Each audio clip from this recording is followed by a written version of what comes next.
तो नंद बाबा से कहते हैं बाबा बाबा अगर आपकी आज्ञा हो तो हम मथुरा नगरी का मेला घूम आए। नंद जी ने कहा बिल्कुल नहीं कन्हैया, नहीं बिल्कुल नहीं जा सकता, क्योंकि ये महाराज कंस की नगरी है और तू है गांव का, किसी को बात बात में गाली दे देगा भैया झगड़ा हो जाएगा, इसलिए बिल्कुल नहीं जा सकता। कन्हैया का मुंह लटक गया। बलराम जी ने देखा कि लाला का मेला घूमने का मन है, चलो मैं सिफारिश करता हूँ। तो दाऊ भैया ने कहा बाबा तुम चिंता न करो, मैं लेकर के जाऊं, अब हाले लेकर के आऊं, नगर दिखाई तुरंत ले आवो। मथुरा नगरी की लीला और मिथिला नगरी की लीला दोनों मिलती जुलती है सज्जनों। वहां पर राम जी ने गुरु जी से कहा था नाथ लखनपुर देखना चाहे, और यहाँ पर बलराम जी कह रहे हैं, यहाँ पर कृष्ण जी ही कह रहे हैं कि हमें मेला देखना है, क्योंकि छोटे हैं ना भाई, इस बार छोटे बन करके आए हैं भगवान। तो बाबा ने कहा ठीक है बलराम, अगर तू जा रहा है ना साथ में तो तू लेकर के आ, तेरे हाथों में दे रहा हूँ अनुमति। मिल गई अनुमति, सखाओं को साथ में लेकर के भगवान चल दिए मथुरा का मेला देखने के लिए। और जैसे ही मथुरा नगरी में प्रवेश किया तो जितनी मथुरापुर की नारियां थी, जितने भी पुरुष वर्ग थे, सब दौड़ पड़े भगवान का दर्शन करने के लिए। लेकिन कंस ने आदेश दे दिया था कि कोई भी श्री कृष्ण का स्वागत नहीं करेगा, नहीं मैं उसे जिंदा नहीं छोड़ूंगा।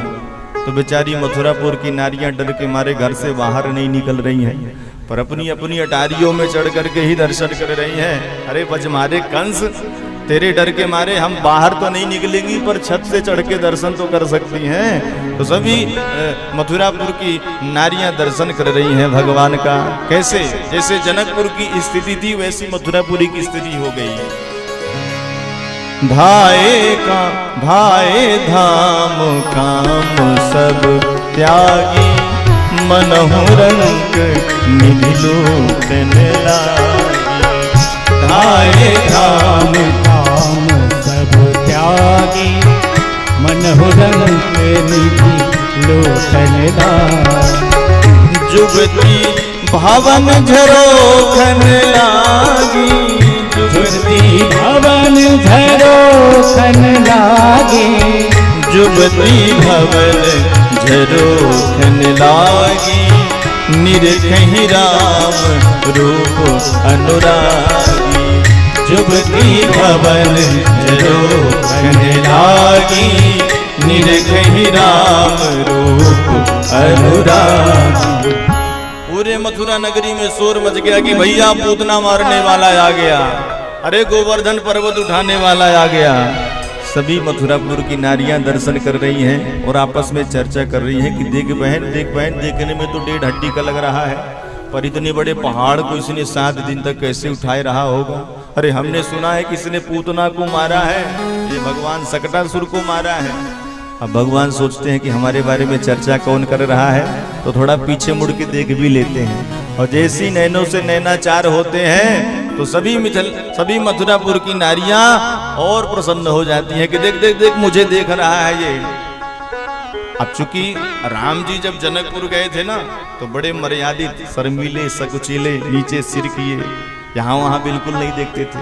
लक्ष्मण से बोलते थे लक्ष्मण ये महाराज जनक की नगरी है, ज्ञानियों की नगरी है, इसलिए यहाँ वहां बिल्कुल नहीं देखना है, सीधे चलो। पर ठीक उल्टा मथुरापुरी की लीला है, भगवान नैन मटकाते नैन चलाते यहाँ वहाँ देखते जा रहे हैं।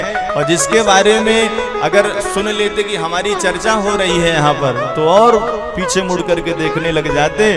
तो जितनी भी नारियां हैं सब भगवान के सुंदर स्वरूप को देख करके मनमुग्ध हो जाती हैं। भगवान चितवन चलाते नैन मटकाते जा रहे हैं मथुरा नगरी में। बड़े सुंदर भगवान के नेत्र हैं। कैसे हैं? कटारी की तरह कटीले हैं ठाकुर जी के नेत्र। एक बार कटारी लग जाए तो लोग बच सकते हैं, पर भगवान के नेत्र रूपी कटारी अगर लग जाए तो ऐसा जीव घायल होता है कि फिर कभी ठीक नहीं हो सकता। नैनों की कटारी बारी बारी छुई मुई, छतिया से उतर गई, जादू भरी तेरी आंखें जिधर गई, जादू भरी तेरी आंखें जिधर गई, जादू भरी तेरी आंखें जिधर गई, जादू भरी तेरी आँखें जिधर नैनों की कटारी मारी मारी छुई मुई छतिया से उतर गई। नैनों की कटारी वारी वारी छुई मुई छतिया से उतर। जादू भरी तेरी आँखें जिधर गई, जादू भरी तेरी आँखें जिधर गई। जादू भरी तेरी आँखें जिधर गई, जादू भरी तेरी आँखें जिधर गई। प्रेम की लरी हरी दृग दोनों, प्रेम की लरी अरे दृग दोनों, प्रेम की लरी हरी दृग दोनों, प्रेम की लरी अरे दृग दोनों। बरस परी मोती सी बिखर गई, बरस परी मोती सी बिखर गई। बरस परी मोती सी बिखर गई, बरस परी मोती सी बिखर गई। जादू भरी तेरी आँखें जिधर गई, जादू भरी तेरी आँखें जिधर गई। ओ जादू भरी तेरी आँखें जिधर गई, जादू भरी तेरी आँखें जिधर गई। बोलिए भक्त वत्सल भगवान की जय हो। सभी मिथिला मथुरापुरी की नारियां सुंदर अपनी अपनी अटारिकाओं से भगवान को निहारती हैं, सुमन बरसाती हैं। तो सब जितने ग्वाल बाल सका भगवान से कहते हैं, लाला हम लोगों को बड़ा स्वागत हो रहा है भैया, हम लोग कहाँ जा रहे हैं। कन्हैया ने कहा तुमको पता नहीं है, यहाँ के जो महाराज कंस है ना, मेरे सगे मामा लगे। अरे तो मामा से मिलने के लिए उनका भांजा आया है, तो मामा तो व्यवस्था करेंगे है ना स्वागत की। ब्रजवासियों ने कहा दादी के पहले ना बताते तो बढ़िया सज धज करके आते, बगल बंदी पहन करके आते, थापक थगुआ चंदन लगा करके आते। देख तो ऐसे कपड़े पहन के आ रहे हैं जैसे भिकमंगे हों। कन्हैया ने कहा भैया देखो हमारे मामा जी के यहाँ कोई कमी नहीं है, सब व्यवस्था बन जाएगी, चिंता न करो। तो सामने से आ रहा था कंस का धोबी, बड़े अभिमान में गड़ा हुआ था। धोबी को देख करके भगवान ने आवाज लगाई, मामा जी राम राम। धोबी चारों तरफ देखने लग गया, मेरा भांजा कहाँ से आ गया भाई। अरे मामा जी हम आपके भांजे हुए ना। धोबी ने कहा कैसे हुए भाई। देखो यहाँ के जो महाराज कंस है वो मेरे सगे मामा लगे, तो मामा के गांव के जितने लोग हो गए सब मामा ही तो लगे। अच्छा समझ गया तेरे को महाराज ने क्यों बुलाया है, समझ गए ना। तो मामा जी एक प्रार्थना है तुमसे, हम अभी मामा से मिलने जा रहे हैं, तो एक काम करो ये जितने चमकीले चमकीले वस्त्र ले रखे हो ना ये हमें दे दो, हम पहन करके जाएंगे, सखाओं को पहना करके जाएंगे, फिर ला करके तुम्हें वापस कर देंगे। जैसे ही वस्त्रों की याचना भगवान ने करी धोबी से, वो तो अकड़ गया भाई, क्रोधित होने लग गया। अरे बेझड़ की रोटी खाने वाले, पोखरे का पानी पीने वाले, गवार ग्वारिये गैया चराने वाले महाराज के राजसी वस्त्रों को पहनने की चेष्टा कर रहे हो। जो काम महाराज को कल करना है मैं आज ही कर दूंगा। अब तो मधुमंगल ने कहा कन्हैया ये तो कुछ ज्यादा ही अकड़ रहा है भाई, लगा दो कूदना वाला हाथ, आगे जो होगा देखा जाएगा। भगवान मुस्कुराए और घुमा करके एक चांटा धोबी के गाल पर दिए, तो रजगस्य कराग्रेण सिरा का याद पातयत, धोबी का सिर धड़ से अलग हो गया। अब जितने अगल बगल धोबी सब थे, उसके सेवक थे, साथी थे, सब भागने लगे। भैया भगो बड़ा विचित्र बालक है, इसके तो हाथ में तलवार फिट है, एक ही चांटे में काम तमाम कर दिया। सब पोटली फेंक फेंक करके भागने लग गए। कन्हैया ने कहा ब्रजवासियों से देख लो अपने अपने लिए जो जिसके नाप के आ जाए। सभी ब्रजवासी कपड़े यहाँ वहाँ देखने लग गए, जो जिसको पसंद आया पहन करके चलने लग गए, तो झाड़ू लगाने की जरूरत ना पड़े। कन्हैया ने कहा मित्र अब बढ़िया है, कोई कमी तो नहीं है। सखाओं ने कहा कन्हैया वस्त्र तो बड़े महंगे महंगे लग रहे हैं, लेकिन कोई देखेगा तो ऐसे लगेंगे जैसे किसी के मांग करके लाए हों। अब बड़े बड़े राक्षसों के वस्त्र छोटे छोटे सखाओं को कैसे आए। कन्हैया ने कहा चिंता ना करो, वो भी व्यवस्था करते हैं। तो एक दर्जी रहता था मथुरा में, जो भगवान का बड़ा भक्त था। भगवान दर्जी के यहाँ गए और कहा कि भैया हमारे सखाओं के कपड़े थोड़ा ठीक कर दो। दर्जी ने सबके कपड़े ठीक किए और भगवान के चरणों में प्रणाम किया। भगवान ने कहा भैया तुम हमारे सखाओं को प्रसन्न किए, बताओ क्या चाहिए। अब दर्जी मन में विचार करने लग गया कि धोबी मामा को क्या इनाम मिला है, हमको क्या मिलेगा भगवान जाने। हाथ जोड़ करके बोला भगवान मुझे कुछ नहीं चाहिए, ऐसे आशीर्वाद आपका बना रहे। भगवान ने आशीर्वाद दिया कि आगे चल करके तुम फलोगे फूलोगे, भगवान की बड़ी कृपा होगी। सो आजकल दर्जी भाई लोग अच्छा फल फूल रहे हैं भाई, 500 रुपए का कपड़ा तो 1000 रुपए की सिलाई, तो ये भगवान का ही आशीर्वाद है चकाचक। सखाओ अब बताओ कोई कमी तो नहीं रह गई है। सखाओं ने कहा कन्हैया ब्रजवासियों के गले में जब तक मोटी मोटी माला ना होवे तो आनंद न आवे भैया। सरकाओ थोड़ा सा आगे आगे सरकाओ, आप लोग जो आगे बैठा था वो आगे न बैठे, इसलिए आगे सरकाओ, पीछे वाले आगे न बैठने पाए। बोलिए भक्त वत्सल भगवान की जय हो। भगवान ने कहा वो भी व्यवस्था करते हैं। तो एक सुदामा नाम का माली रहता था मथुरा में, जो भगवान का भक्त था। ये वो सुदामा नहीं है जिनकी कथा कल आएगी, वो दूसरे सुदामा है। 3 मित्र हुए भगवान के, एक तो वो कल ब्राह्मण सुदामा, एक श्रीदामा वृंदावन में रहते थे वो भी थे, और ये सुदामा नाम के माली हैं, ये भी भगवान के भक्त हैं। ततः सुदाम्नो भवनम मालाकारस्य जगमतु तौ दृष्टवा ससमुत्थाय ननाम शिरसा भुवि। सभी सखाओं के गलों में बढ़िया मोटी मोटी माला पहनाई और भगवान के गले में भी एक सुंदर वैजयंती की माला पहनाई। भगवान अति प्रसन्न होकर के उसे भक्ति का आशीर्वाद प्रदान किया। ये माली वही है, संत लोग कहते हैं ये दूसरा कोई माली नहीं है। भगवान जब रामावतार लेकर के आए थे ना, तो जनकपुर के यहाँ जो माली था वो भगवान को देख करके उसके मन में होने लग गया कि एक बढ़िया सुंदर माला बना करके मैं इन्हें पहनाऊं, लेकिन अब क्या करूं, ये तो महाराज के अतिथि हैं, मैं इन्हें कैसे स्पर्श कर सकता हूं। भगवान समझ गए थे उसके अंतर्दशा को, सो आशीर्वाद दे दिया था कि भैया तुम्हारी इच्छा जरूर पूरी करेंगे, पर अभी तो हम भी राजकुमार हैं, एक मर्यादा में बंधे हुए हैं। कृष्णावतार में आएंगे तब बढ़िया मनचाहा माला तुम हमें पहनाना। सो आज वही माली भगवान को सुंदर माला पहना रहा है। और ये धोबी कौन है सज्जनों पता है?